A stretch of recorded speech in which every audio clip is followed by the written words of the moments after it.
ang ano kasi niyan is, um, this, lahat naman ng Senate hearing is a political hearing, no? It's not a purely legal thing. Sinabi na yan dati ni Miriam Santiago during the impeachment ni Corona. It's a quasi-legal and it's political. So, ganun din yung eksena dyan. So, tama si Jax, no? He's a re-electionist. So, ganun talaga, we expect someone na re-electionist na ganun ang gagawin, lalo na may smartmatic factor, di ba? May smartmatic factor. Pero at the same time, I think kasi this is the time that you have, ako kasi ang mga tao kasi na nanonood is they expect Bato to be a Bato. Alam mo yun? Exactly. They expect him to be a Bato, to be a Bato. So ngayon, ang ano niya is, tama yun, expectations versus reality. Na hindi rin nakadagdag yung ending ng hearing ni Bato na binasa niya yung text sa kanya ni Maharlika. At in-ending niya yung meeting niya na inaway-away niya si Maharlika sa Senate hearing. And at the same time, nagpa-press con siya, tapos inaway-away din niya si Maharlika. Ngayon, ang nangyari doon, kasi pag pinanood, kasi hindi ko pinanood ng live yung press ko, di ba to? Kasi nga, parang sabi ko, alam ko nung sasabihin niya, na parang ganun, ano na si Maharlika. Tapos tinignan ko yung press ko niya, tapos yung mga comments ng mga tao. Yung mga comments ng mga tao, hindi flattering kay Bato. Tapos may report pa yung Channel 5, One News, na Bato versus Maharlika. So, naging gano'n na yung tenor, na Bato, challenge si Maharlika, parang gano'n, Bato versus vlogger. Gano'n na yung eksena. Ngayon, ang nangyari ngayon dyan is nakita natin yung result. Nung nag-live si Maharlika after the hearing, bet 23,000 viewers at 1 p.m. Philippine time. 1 p.m. So ibig sabihin maraming interesado doon sa hearing. And then, nung in-interview niya nagulat na ako, in-interview niya si Morales after how many hours, parang di na ata natutulog si Maharlika. After how many hours na 1 p.m., in-interview niya si Morales, and gano'n din, 20,000 live viewers, ibig sabihin, the people are interested sa nangyayari. At perhaps na-disappoint sila doon sa nangyayari din doon sa Senate hearing. That's why they went to Maharlika's page. Alam mo yon na talaga ngayon ang center na ngayon, for me ang center na ngayon ng controversy na ito, it's no longer Senator Bato de la Rosa. It's now Maharlika. At hindi rin natin alam kung anong hawak ng mga alas ni Maharlika. Di ba sinusundot-sundot pa nga siya ni Agent Morales? Bakit wala pa ba sa inyo ang deposition at ang mga pictures? Sabi si Maharlika, wala pa siguro paparating pa lang. Syempre sinusundot-sundot din sila ni Maharlika, no? So parang, so, alam mo yun, ito yung mahirap Hindi nila alam kung ano ang merong hawak si Maharlika. That makes it very difficult for everyone. Hindi rin naman nila pwedeng patawag si Maharlika sa Senate kasi Amerikana si Maharlika. Paano mo siya hindi ko naman pwedeng tawagan si Louie, no? Para i-extract si Maharlika from the United States. The release of the public document, of the confidential documents, yun yung naging concern ni Bato.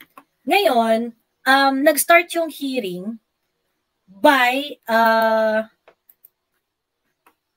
yung yung binanatan agad yung full-on character assassination. Uli nagsalita si Lasso At nung nagsalita si Lasso, full-on character assassination talaga on the part of Jojo Morales, who, by the way, responded to the vlog of Maharlika. Kasi nung nakita nga raw niya yung report, yung mga documents na yun, sabi niya, ako gumawa nito Sabi niya, ako gumawa nito. So, ang concern daw niya na una ay bakit nakalabas yung document na yun. And to be fair, ayun talaga yung concern niya dun sa letter, na ako ay, ako ay nababahala na nakalabas itong mga dokumentong ito. Pero kung nais niyo akong tanungin about it, willing daw siyang humarap sa Senado at sa kahit anong investigasyon. Yun yung sabi niya. So ngayon, kinahon ni Bato yung agenda. At the onset, parang doon, okay. So walang balak susugin tong ni Bato yung PIDEA leaks.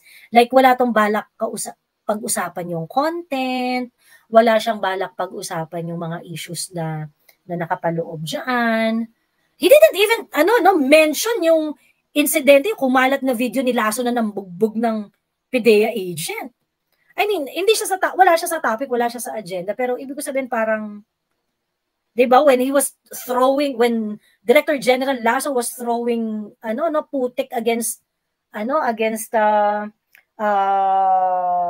Jojo Morales, parang i-mention din kasi ni Jojo Morales kung gano'n rin lang pala, ba't hindi natin nilabas yung video na kumalat na ng bugbog to siya?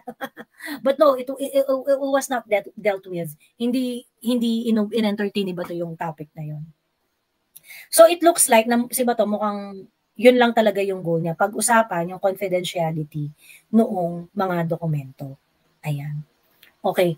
So, of course, nag-shine ng bonggang-bongga si Jonathan Morales. The guy is really very collected with unbreakable principle. And grabe yung yung temperance din ng mama. And I think yung nagbigay talaga sa akin ng impression na parang itong taong to napakatindi ng kapit sa prinsipyo. Kasi guys, he could have parang said something na mas maingay, mas compelling, mas madrama. But Jonathan Morales confined himself doon sa tinrabaho niya. Hindi siya nagdagdag, hindi siya nagbawas. Basta confined lang siya sa kung ano yung ginawa niya at yung participation niya doon sa mga dokumentong yon. In fact, he said, hindi ko naman sinasabi dito na totoo yung totoo yung na talagang nagdodroga sila or ganyan-ganyan.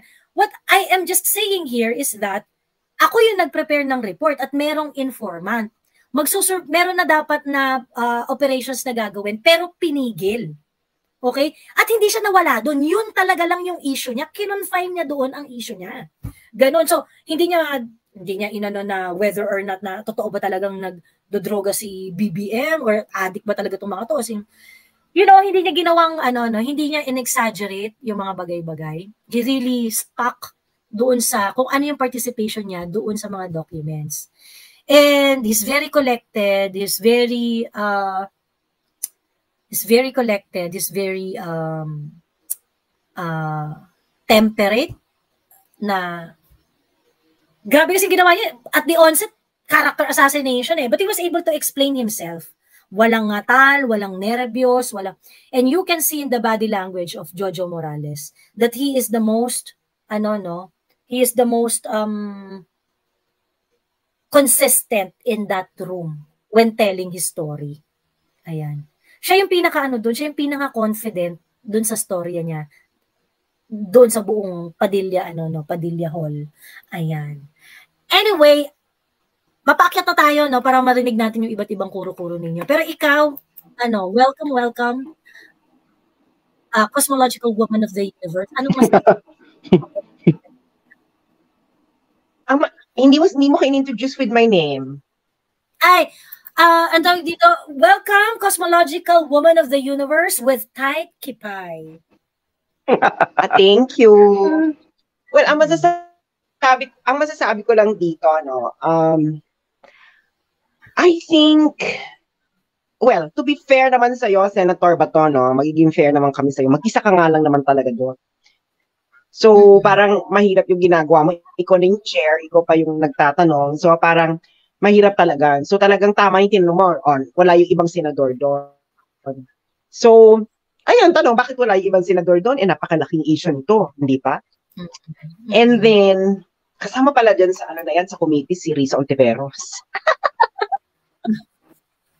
Anyway. Pero busy siya kay Pastor Kibuloy. Ayan. Ano nga natin? I-flash natin yung Committee on Laws. Hindi kasi ako may mga kapitbahay kasi ako, Joey, Yeah. Yung kapitbahay ko, yung kapatid niya, kabit ng kabarkada nung kapitbahay ko isa. Yung kapitbahay ko isa nagkaroon ng gulo. Siyempre, hindi talaga siya makikialam kasi yung kapitbahay ko na may yung kapatid niya ikabit ng kapitbahay ko. Ano naman yun? Parang jahi naman yan. Diba? Jahi naman yan. Anyway, yun ang naman chismis sa barangay. Anyway, ang chika, ako kasi napakasimple ng punto ni Morales. Okay? Very simple. Hindi niya sinasabing nagdodrogay ito si BBM. Hindi niya sinasabing guilty si BBM sa droga issue. Walang ganun eh. Wala siyang ganun. Walang ganun eh. Correct. Ang meron si Jonathan Morales.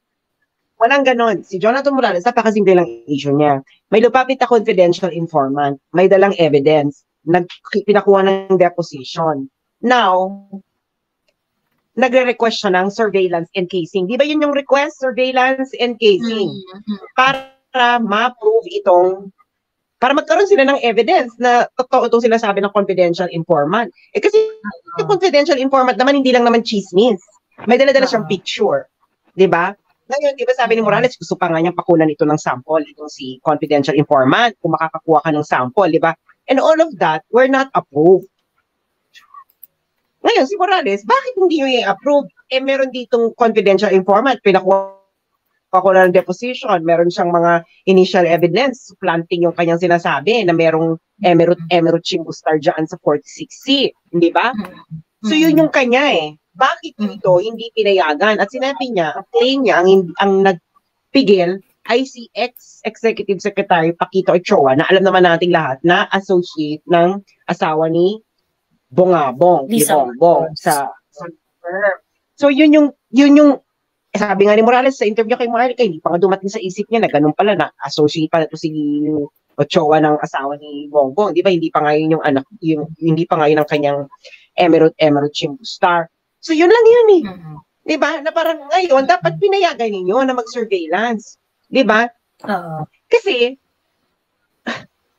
kung wala naman, dahil kahit araw-arawin ka i-surveillance, girl, walang makukuha sa'yo. Saka surveillance pa lang yun, saka surveillance encasing yun, di ba? Na parang, syempre kung ikaw yung agent, bakit magtataka ka? Sumili lang ha. Gusto namin gawin yung trabaho namin dito, ba't kami pinigilan? Ganon yung lumalabas kay Agent Morales. Ngayon, dahil siya naman, mababa lang naman yung kanyang rank. So, tinigil niya yung surveillance, hindi ba? So ngayon, open-ended.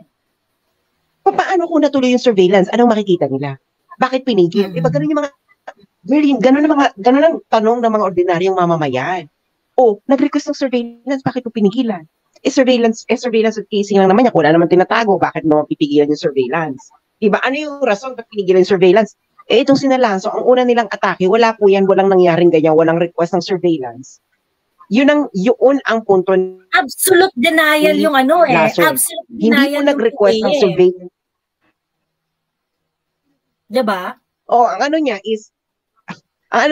Wala ito sa record namin. So, ibig sabihin, hindi ito nag-request ng surveillance noon. Kaya walang napigil, walang na-record. And then, besides that, hindi mo pagkakatiwalaan to si Morales dahil meron itong mga kaso, emerald.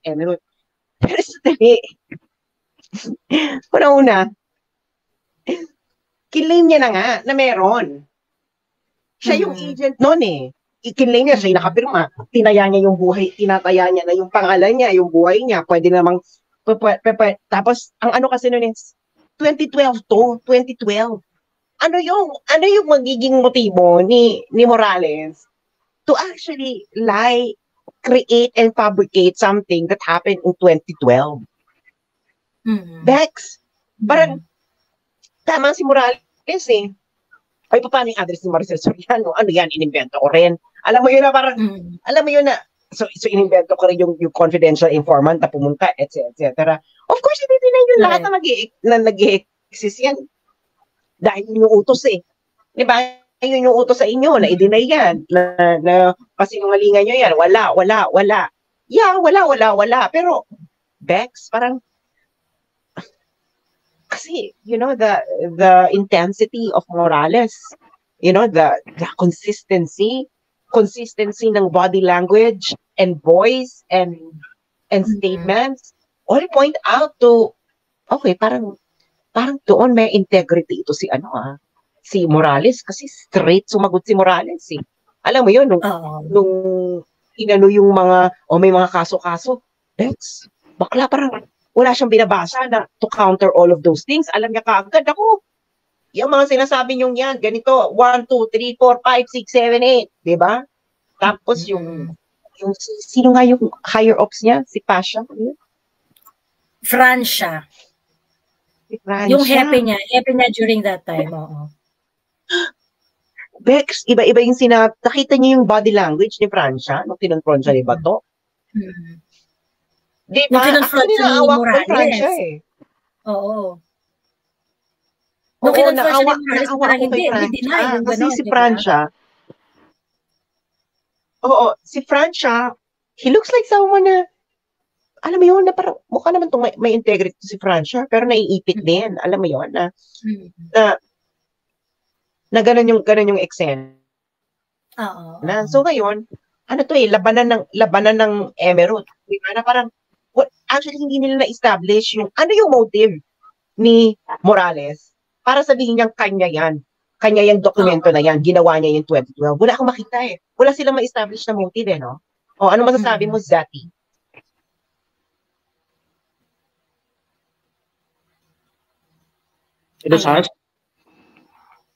Teka lang, ZT, before tayo pumunta sa'yo. Ano lang, may sasabihin lang ako ng very, very quick. Actually, yung bad trip kasi nung tao is coming from yun sana yung naging direction nung yun sana yung naging direction nung inquiry na parang, ikaw, Agent Morales, since ikaw yung nag-prepare nito, ano ba yung paano mo ba ito pin-repair? Yun sana na walkthrough sana tayo dun eh. Nag-focus sana dun sa content. Like, sana na, etong yung mga informant na lumapit sa'yo, ganyan-ganyan. And with this, paano mo naisip na talagang dapat ituloy yung operation at saka yung encasing na nire-request mo. At nung hindi siya natuloy, what made you feel ganyan na sa mga ganung pangyayari? Ang tinakbo kasi at the onset kasi, ang tinakbo nung hearing was that, agad, kumbaga parang anything na sasabihin ni Morales, sinet up na nila agad yung stage na pagdududahan siya. Kasi nga, binabaan ng sangkaterbang kaso ni Lasso si Morales eh. Diba? Binabaan niya ng sangkaterbang kaso. Ngayon, yung PIDEA, napakasimple nung kanilang stand. The documents did not exist. The document is not true. Okay? Walang ganon. Lahat ng mga sinabi ni Morales ay fake, hindi totoo. Gawa-gawa lang niya. Ganon yung ganon yung tenor ng PIDEA. Ngayon, to be fair kay Bato, while it is very disappointing na hindi niya tinanong yung mga gusto nating marinig, like yung tinakil niya yung content, tinakil niya yung circumstances surrounding the preparation of those documents, ganyan. While hindi niya inano yon, let us remember na yung coverage nung hearing na kinundak ni Bato nakasentro sa confidentiality ng mga documents. 'Di ba? Nakasentro doon.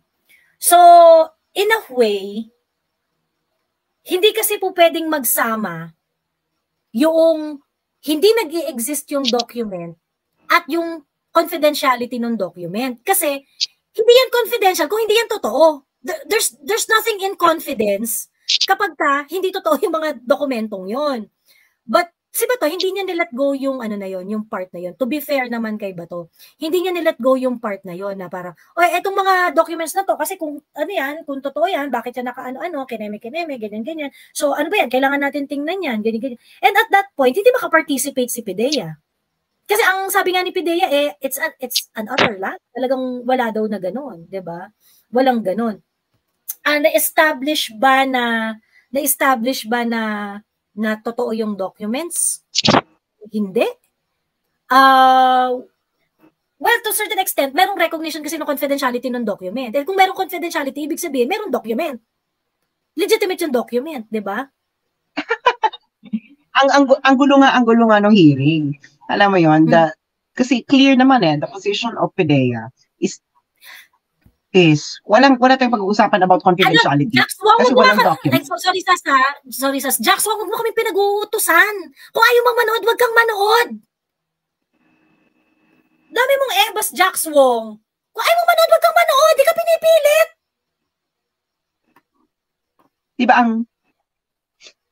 Di ba ang ano kasi noon, ang gulo nung nangyayari na walang ang stand ng PDEA kasi is walang confidentiality in the breach. Therefore, wala tayong pag-uusapan about confidentiality at all. Ganun yung logic ng stand ng PDEA. Si Agent Morales, hindi, meron. Ginawa ko yan. Ako yung gumawa niyan. Nagdiretso siyang nagsalita ng ganyan. At hanggang ngayon, wala pa rin sa kanilang walang malakas na rebuttal kay Morales. Alam mo yon na kasi this happened in 2012.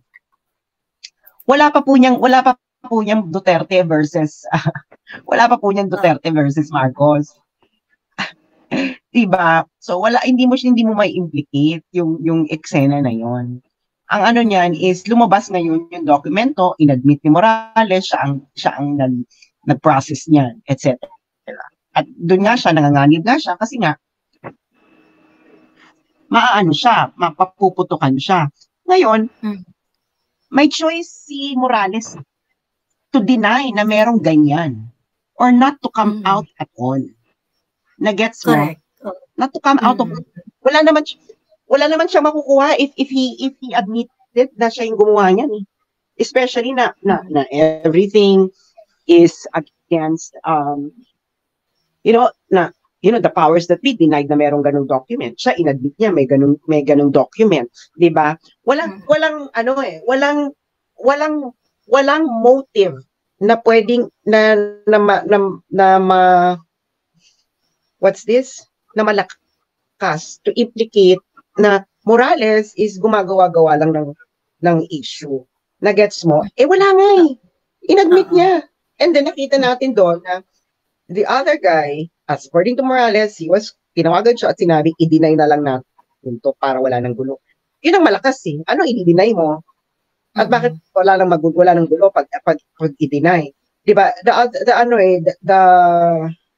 Ang utos is to kill the issue.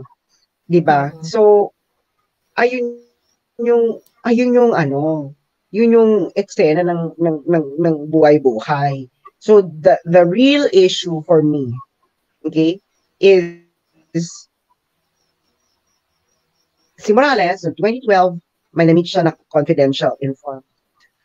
Confidential informant supplied pictures, kinuna ng deposition, and because of that information, he requested a surveillance and casing operations, di ba? Intel operations, di ba? So the thing is, hindi nagsasabi ng mali si Maharlika. The documents are real, it was there. Diba? It is ngayon, prepared by hindi siya agent. Lumabas yung PDEA agent. Tapos yung yung PDEA, wala pong ganyan nangyari. Wala po siyang pinrasis na ganyan kasi wala po to sa system namin. That is actually a very weak denial. Hindi ba? So parang ang kasi niyan is nasagot kasi ni Morales lahat ng nila 'di ba? Diyos ko naman, correct. Ito namang isa dito na Marcos supporter si Chef Vincent. Hindi nyo lang nakuha gusto yung result ng hearing actually nakuha namin yung result. Nandoon si Morales, hindi siya na-debunk. Matindi yung kanyang pinaninindigan. Lumabas ba na hindi totoo na nag-process siya ng witness? Actually, malakas yung pagkakasabi niya. Hindi siya natinag. Hindi natinag si Morales in that hearing. Wala po sinasabi si Morales na talagang nagko-cocaine si Marcos. Bakit pinagpuputok mo ng buchidan? Ang issue mo, chef, dahil maliit naman ang utak mo, ang issue doon ay nag-process siya, nag-request siya ng surveillance based on the information of a confidential informant na kinuna ng deposition maybe use the Google, no? Chef, para malaman mo kung ibig sabihin ng deposition. And then, meron siyang pinresentang mga pictures. So, ngayon, based on that, request sa surveillance. The issue here, Chef, is pinigilan. Pinigilan ang surveillance. Kaya ngayon, siya ay nagpuputok ng chip. No? Bakit ito yung pinigilan? Tapos ngayon, lumabas ito. Ngayon siya, nanganganib ngayon ng kanyang sarili. Kasi nga, siya yung nag-process niyan eh. Ngayon, Chef, Morales could easily deny that there is such a document and this hearing would have not been possible at all. Diba? Ang dali-dali naman niya sabihin. Actually, Morales doesn't need to come out. At all, hindi ba? Kasi ano naman yung naka-black out naman yung firma niya eh. Wala ring nakakaalam, di ba? And the narrative of PIDEA would have probably worked na AI yan. AI, kita mo, wala nga lumalabas sa PIDEA agent to admit it. May lumabas. Ano ngayon lumabas sa hearing? Meron ba silang ang lumabas sa hearing at kita-kita is si Francia tinawagan, kinausap ito si Morales at ang sabi ni Francia is i-deny na lang natin yan kasi ikaw nasa labas ka, nasa loob kami. And that was not debunk na hindi nangyari. Nangyari, nakita mo yung actuations eh, di ba? So, wala pa tayo dun sa totoo ba na talagang nag-emerald si BBM, di ba, saka si Maria. Wala pa nga tayo dun gusto mag-surveillance. Ngayon, if you would like to have a corroborating evidence na posibleng merong drug use si Maria, meron pong testimony no ng kanyang katulong, ang kanyang kasambahay, 2011. Meron po. Totoo. So, ngayon, alam naman, ginagawa lang rin yun. Oo, ginagawa rin niya yun. So, meron circumstance, merong mga corroborating circumstances na, most probably, no, papunta doon sa, there is a drug party, emerald. And of course, I cannot reveal some personal, some information that I know that comes from the, from people around a certain personality there na meron ng ganon. Okay? So, correct. Ngayon, si Bato, si Bato, he is actually caught between the devil and the deep blue sea. He's a re-electionist. Obviously, he's walking on a he's walking on a tightrope. Talaga, may mga obviously para ako tingin ko may mga concessions talaga tong si Bato. Meron talaga siyang kasi ang liit nung area, nung coverage nung kanyang ang liit nung coverage nung kanyang inquiry 'Di ba? Naka-sentro lang siya dun sa confidentiality and I think baka ganun, baka yun lang yung goal ni Bato diyan. Parang gusto lang niya siguro na yun lang yung pag-usapan na kung legit yung documents o hindi legit, ganyan. Ang disappointment kasi ng mga tao is that there could have been more information na na-squeeze out. At marami pang mga natanong dapat na hindi natanong. And obviously, Bato na nag-hold off niya yung ibang mga katanungan. Oo. Yung mga ibang information, yung ibang mga tanong at yung ibang topic na hindi ayaw niyang pag-usapan. Diba? Obvious na. That's the disappointment of most are coming from. Balik lang ako dun sa may nagtanong kasi tungkol dun sa dismissal daw ni Jonathan NP. Actually nasagot yun ni Jonathan Morales ng sobrang klaro eh. Nag-drop sa role is not equivalent to dismissal. Okay? Ang pag-drop sa role, maaaring na-drop ka lang kasi nga papasok ka sa ibang agency or pag tinanggal ka lang, hindi ibig sabihin tinanggal ka dahil ikaw isang tarantado or whatnot. Ganyan. Dinrap ka lang kasi umalis ka doon sa police force. But it's not a bar for you to join the government. Diba? Ngayon, ang sabi nila during the hearing, ang sabi ngayon nito nila, so hindi, may dismissal order ka. And I noticed, nung nanonood tayo, kinonvolute yun ni kinonvolute yun nililito talaga tayo ni Lazo. Kasi doon sa pinakita niya, ang sabi ni Lasso, dapat natanggal siya for that reason na nagsinungaling daw siya sa record niya. Ganon. Kailan pa yun? 1990s, early 1990s, ganyan. Parang, bakla, kung nagsinungaling siya, mas nakakahiya yung PNP nang inalaw siyang magtrabaho ng ilang pong taon, 2 dekada halos, pagkatapos, hindi nyo alam na na-dismiss pala siya sa PNP, kung ganon.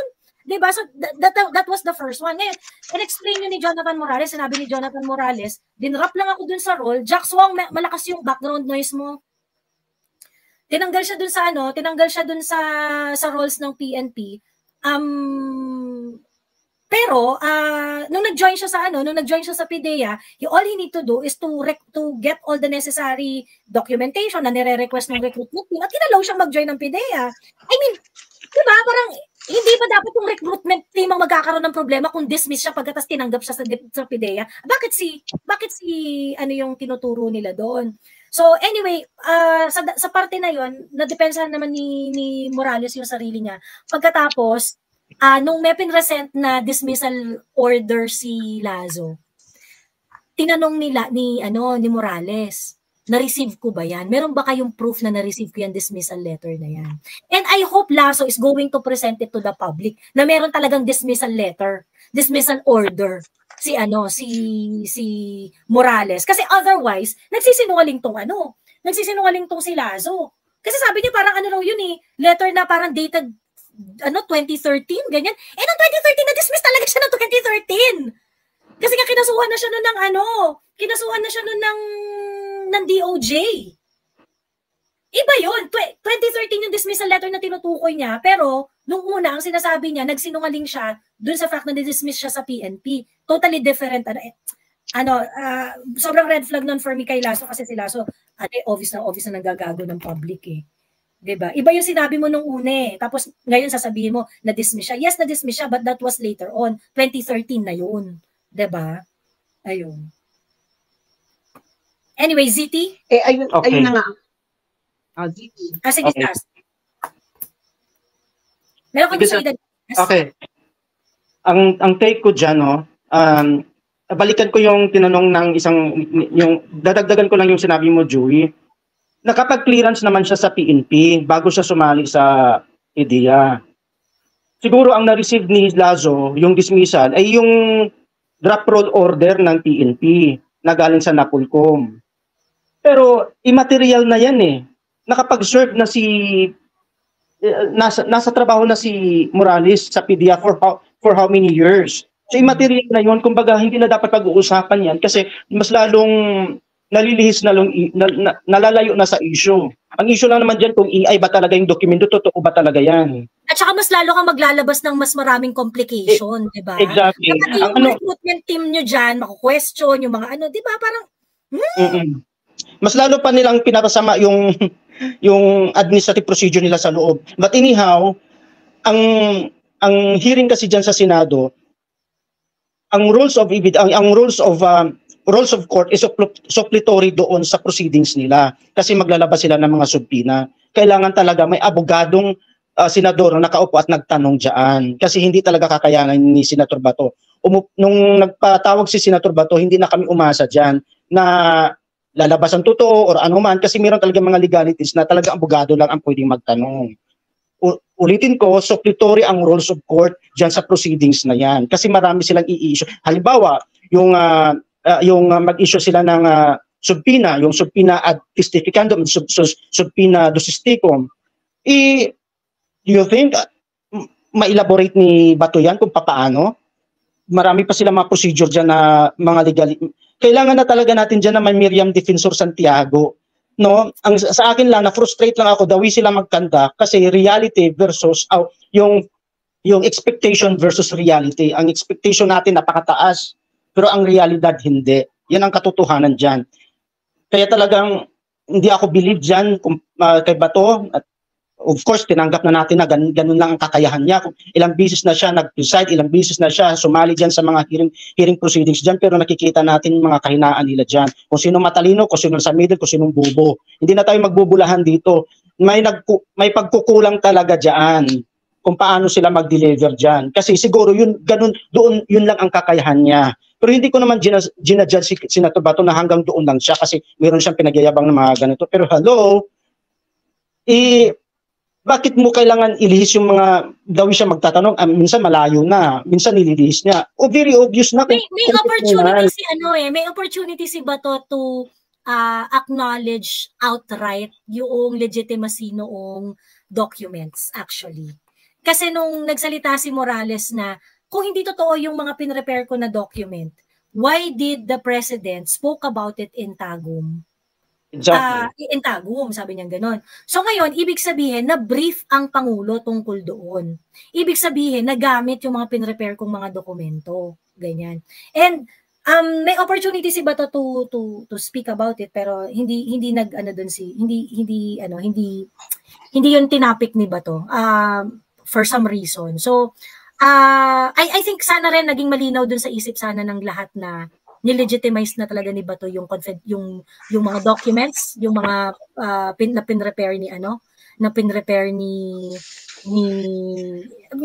yung sana magbibigay ng clarity talaga once and for all Pero kumbaga lang dun sa ang clarity yung parang best shot lang na nabigay ni Bato doon is that isipin natin yung confidentiality ng documents, ganyan. And, hindi siya outright na kumbaga parang, okay, so at least kahit paano, inaamin ni Bato na confidential yung mga document, ibig sabihin, inaamin niya na legit, ganyan. By implication, ganon. By implication yung pag-recognize na legitimate yung mga document. It was not an outright acknowledgement that the documents are legit.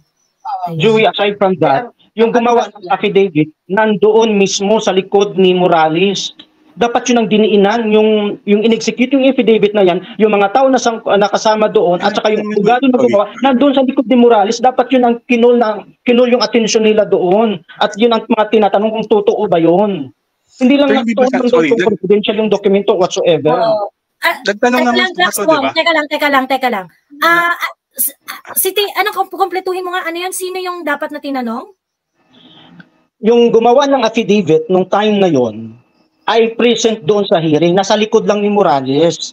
At yung kasama doon, na witness doon sa nandoon mismo sa affidavit, ay nandoon din, mga katabi lang din ni Morales. Kaya nagtataka siya kanina. Pinanood ko siya kay Maharlika ngayon nung pagkatapos ng ang sabi niya, nandoon sila Dapat yun ang kinukol nila, kinukol ni Senator Bato at pinaupo doon at yan ang mga tinatanong kung totoo ba 'tong mga sinasabi ni kung talagang kini-question yung legality kung kini-question ba talaga kung EI ba talaga yung dokumento na yun. Doon yung abogado na nag-execute niyan, andoon yung kasama sa witnesses doon sa affidavit, dapat sinama yun. Pero nung binanggit kasi ni Morales kanina, nilihis kumbaga very obvious din naman kasi. Pero sige, bigyan natin ng benefit of the doubt si Senator Bato na maging balance siya. Pero nandoon na andoon na. Kumbaga, kakawalan mo pa ba? Andyan na ang pwede mong gawin. Kumbaga, hindi, alam mo, you have to focus lang on the issue Pero in fairness naman kay Senator Bato, sorry ZT, sinabi naman niya na diba? Sinabi niya, were you forced? Were you forced when you did that statement? Were you forced?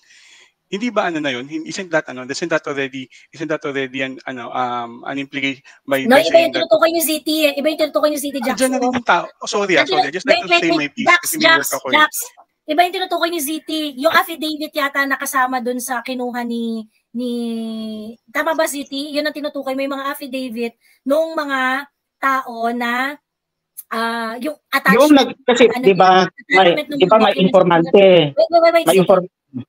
Yung tinutukoy mo ba ay yung mga affidavit na naka-attach doon sa mga documents na pinrepare? Exactly. Nandoon Kaya malakas ang loob ni Morales na hindi ako sinungaling. Ngayon nandito yung mga tao nag-execute ng affidavit. Ang tinutukoy ni Jack Wong is yung affidavit ng mga pinresent ni magkaiba yun, hindi yata same. Hindi same yung tinutukoy mo, Jack Wong. Sorry. Pero point ko lang dito is that number one, you're talking about your expectations. It was your expectations. It's not anybody's expectations. Hindi naman si Bato ikaw diba? Now, the fact that he was already pointing out na, you're talking about leaks. That means that's already pointing out that the document was legit. That's already vindication for Maharlika and for everybody here. Are we denying that, Jax Wong? No. Ang point ko dito, people were saying, oh, ba't ang bulok ni Bato and all that? Teka lang, di ba? May second pa naman eh. Meron pa naman, may next date, di ba? Pero Jax kasi ito yung problem, okay? Ito yung problem. You are also not recognizing the fact na frustrated din yung mga tao. Okay? Frustration is there, dito na hindi ka but the point of the matter is, what is the point of the hearing? It's about the leaks, di ba? At least it can build enough strength. If ever pag next hearing naman, tingnan mo, document natin, legit yung document. O ngayon, sinong mga dyan? Kino-question ba yon, Jax mo? Hindi naman yan ang issue. Question yan eh. Hindi naman ang ini-issue niya dahil ang hina ni Bato, di makasagot si di mamas. Well, that's the frustration. Because he could have asked more critical questions other than that. Yun yung reklamo kay Bato, Jax Wong. Hindi sinasabi na walang kinakagalit kay Bato tungkol sa confidentiality, kineme. In fact, that has been the trust. Eh, nung nagsa-start pa nga lang yung live, yun na nga yung sinasabi namin eh. Yun nga yung sinasabi ko, kinahon ni Bato yung issue ng hearing tungkol doon sa confidentiality ng document. Which, by the way, as an implication to that, legitimizing the documents. Diba? Ngayon, sa isang banda, nababad trip yung mga tao because he wasn't critical enough in asking the question, is that an invalid sentiment? Re-electionist yung tao. You already said it yourself. Re-electionist yung tao. He's walking on eggshells. He's literally walking on eggshells. The fact that he's there, and then asan yung mga kasama niya? Wala. Ay, teka muna, mag-interject lang ako dyan ha. Hindi pinag-usapan dito kung re-electionist o ano, no? Nasa sa kanya na yun, pero magiging totoo naman sa public servant. Nandyan na siya, pinagpatiwalaan siya, at nandyan na siya sa committee. Dapat binigay na niya. Pero kung ganyan ang sistema dyan, iba ang politiko, iba ang proceedings dyan. Exactly. Re-electionist nga siya, and for a lot of people, what he's going to do right now will matter. Exactly. Hindi ang ano kasi sa kanya. Ang ano kasi sa kanya, Jax, na parang unang-una is nanalo si Bato because of people's trust. And it was actually his reward from the Filipino people for a job well done sa war on drugs. Exactly. Yun yung totoo dyan. Kung walang war on drugs si PRRD, Bato will not become senator. Who knows anything about Bato before the war on drugs? Nothing. So if kaya nga diba yun yung pinakamalaking referendum on the war on drugs. Nanalo si Bato as senator, no? Nanalo siya as senator in 2019. 2019 yun, di ba? So 2019 ba or 20? 2019. Okay. So ngayon 2019. So ngayon, ang ano kasi nito kay Bato, parang people are tired. Alam mo, the simple story kasi nitong kay Morales is, napaulit-ulit niyang pinapoint out. Porket ba mataas na tao yung involved dito, ay hindi natin gagawin yung operation. Yun yung kanya eh. And I think that's the sentiment of every Filipino. Diba? Na kung kahit mataas na tao pa yan, dapat panagutin. Kaya nga dibing sabi niya kay Maharlika na, ano yan yung droga para na lang weteng? Na kung may mataas na tao na involved, dededmahin na lang natin. So parang ang nangyari na is, di mag-ano na lang tayo, di mag-shabs na lang tayo ang lahat. Ganun lang pala na parang weteng nga, di ba? Na kung matataas pala may hawak ng weteng, mag-weteng na lang din. Tumaya na rin din tayo sa weteng. Di ba ganyan, di ba? Kahit illegal na yan, yung nakikita natin dito kay Bato. Actually, patong-patong kasi Jax Hindi lang dito sa Pidea Leaks event, pati doon sa Shabs driver na parang ano ba to, press conference na parang sinabi nila niya na parang hindi naman yung katanungan ng mga tao.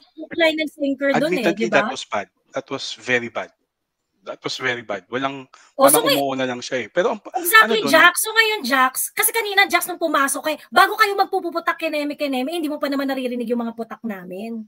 'Di ba? I mean, ano ba to? Parang, are we going to just allow people? Hindi kasi pagbigyan natin kasi re-electionist yan. People are tired. Make a stand. 'Di ba? Hindi, excuse natin na, sige, ganun yung approach niya dahil re-electionist siya. Pero in fairness naman kay Jack, sandali lang. I think in fairness naman kay Jax, I think sabi lang ni Jax na kaya ganun yung actions ni Bato dahil may elections. I don't sense naman kay Jax na he was condoning the I fact sense na that kaya he is siya condoning nagkagano. actually. Actually, I sense that he is Talaga? condoning kasi yun yung mga comments niya sa baba. Kasi sinasabi niya sa baba, ba't kayo nagpupuputak? Bakit nyo inaapi si Bato? Ganyan-ganyan. Eh, nakakatulong siya. Kineme-kineme. He was actually condoning all this. Actually, it's a blatant disregard dun sa general sentiment ng tao who felt frustrated on how he handled the hearing. Ako, gets ko yung gets ko na parang, sige, talagang si Bato dito, talagang to certain extent, compromise siya. He can only do so much. So what he can do is actually to just look at the confidentiality of the document and by implication, legitimizing the document. That's the best he can do at this moment. And I recognize that. The people are actually disappointed not because of that. The people are disappointed because, naman, Senator Bato, nandito na tayo eh. Diba? Sorry ha, makasingit ako. Pero nagigets ko si Jack. Kasi yan din yung ko. Disappointed ako sa mga pag-handle ni Bato. Kasi mataas yung expectation natin. Saan ba siya nanggaling? Tama si Sas, di ba? Sino ba yung kadikit niya? Paano siya sumikat? So nag-expect tayo na ng talagang balatubang pagtatanong kay Bato.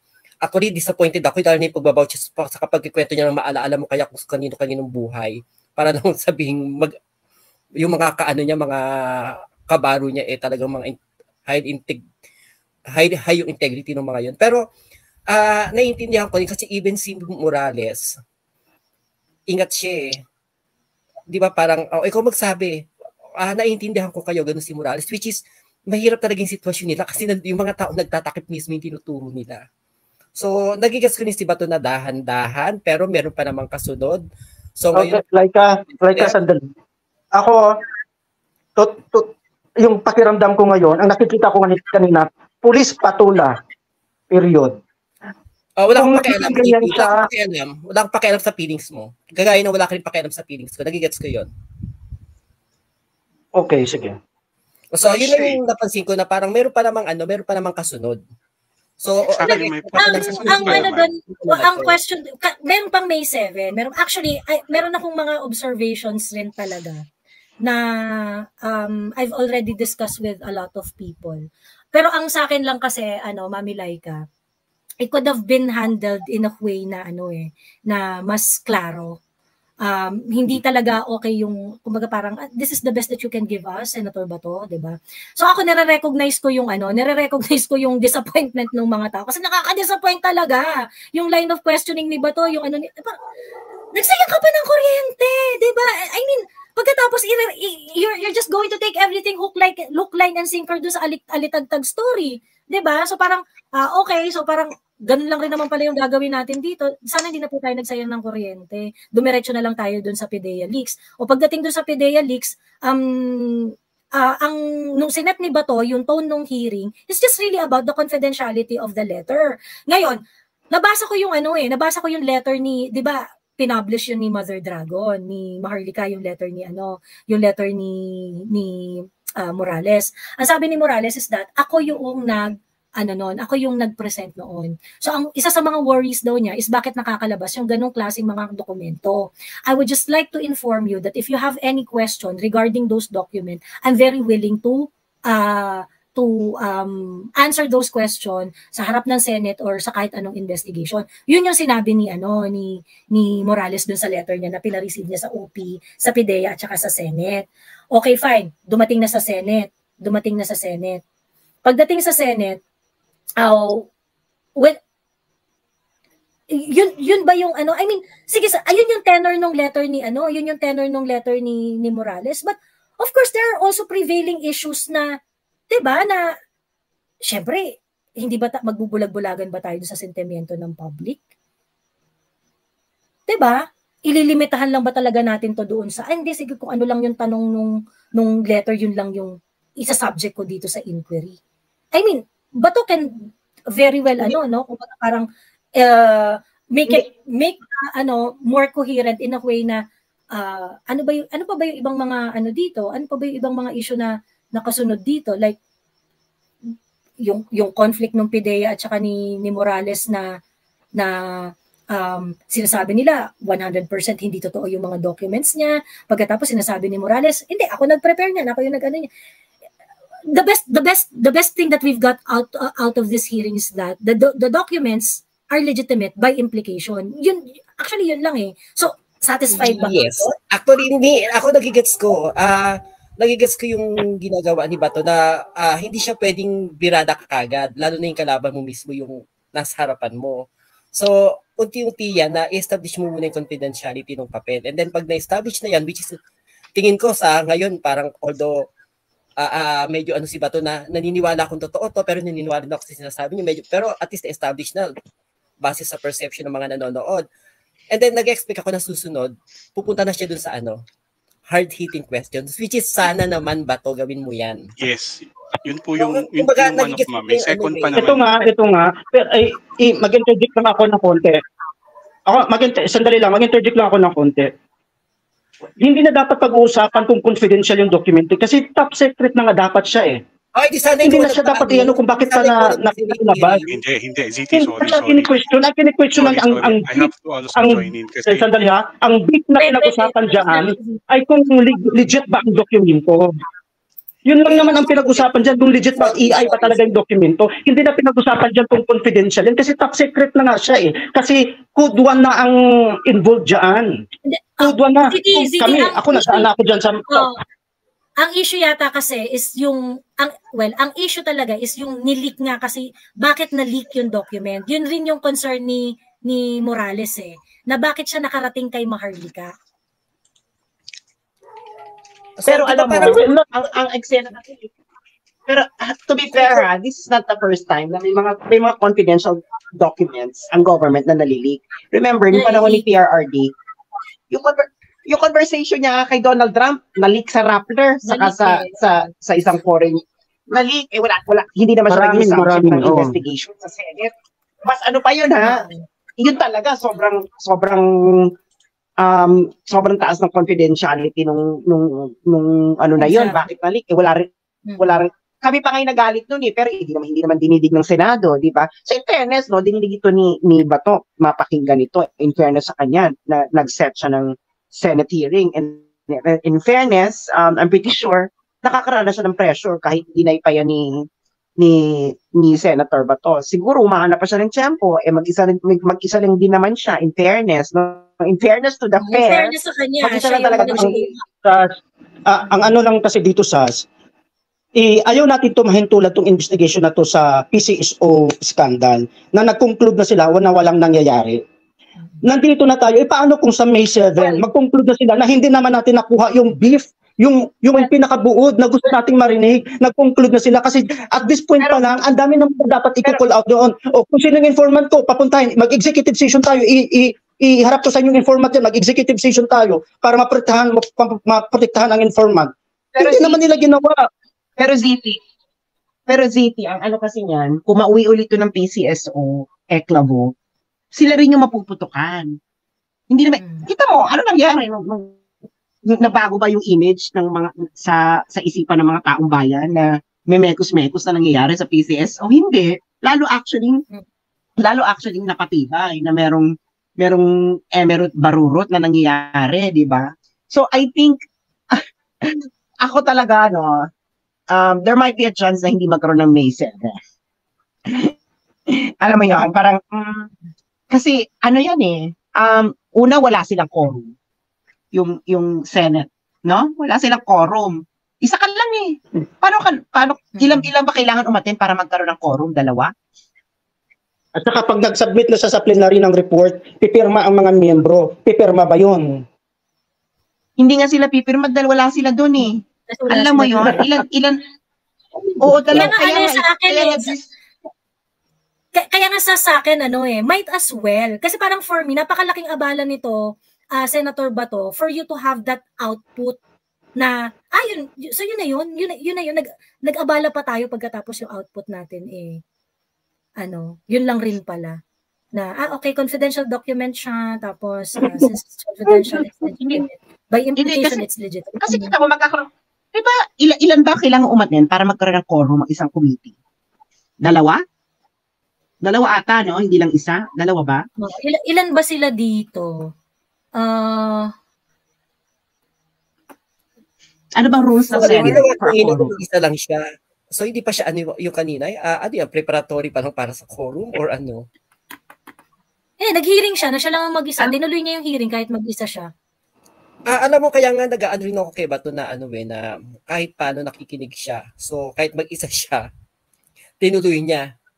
Ang ano ko hindi niya mamilay ka.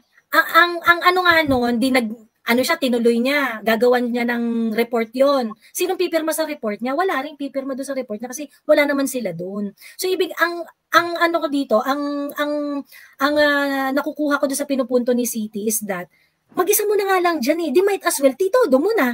'Di ba? Kasi at the end of the day, wala rin magpipirma diyan sa ano mo eh, sa hearing mo kasi mag-isa mo lang diyan eh. Joey, yung ginagawa ni Bato, may mga stenographer kasi dyan. Kahit mag-isa siya, lahat ng member papadala ng kopya base doon sa flow ng investigation. Then, kahit mag-isa lang siya, mag-come up siya ng report, tapos ang mga member, bago sila pipirma, babasahin muna nila yung lahat ng transcript ng hearing. Kung mag-affirm sila doon sa decision ni Bato, okay. then doon na natin malaman kung ano ba talaga magiging decision ni Bato dyan. Kasi parang sa ngayon pala talaga, hindi naman niya natumbok pa ang issue eh. Na yan naman talaga dapat ang pag-uusapan.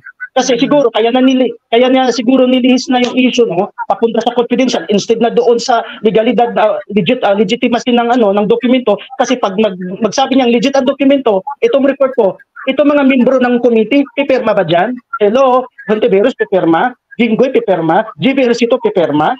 Baka ang pipirma lang dyan yung mga identified lang natin na mga kaibigan ni PRRD. Ganun lang kasi, ganun lang ang sistema dyan.